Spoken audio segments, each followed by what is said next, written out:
Hello అందరికీ. ఈరోజు నా స్టైల్లో వెజ్ పులావ్ ఎలా తయారు చేయాలో చూపిస్తాను.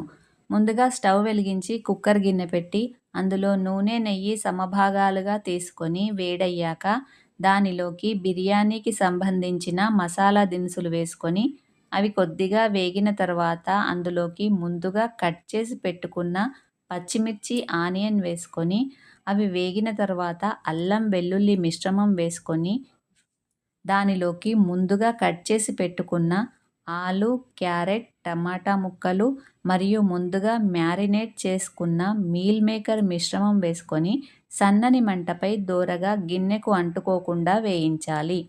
అవి వేగిన తర్వాత అందులోకి రుచికి సరిపడా ఉప్పు, రంగు కోసం కొద్దిగా కారం, బిర్యానీ మసాలా వేసుకొని వేగిన తర్వాత పుదీనా ఆకులు వేసుకొని అరగంట ముందు శుభ్రంగా కడిగి నానబెట్టుకున్న సోనా మసూరి రైస్ వేసుకొని 1 గ్లాసు బియ్యానికి 2 గ్లాసుల వంతున నీళ్లు పోసి ముందుగా వేయించి పెట్టుకున్న ఆనియన్స్ వేసి మీడియం మంట మీద 4 విజిల్స్ వచ్చే వరకు కుక్ చేయాలి.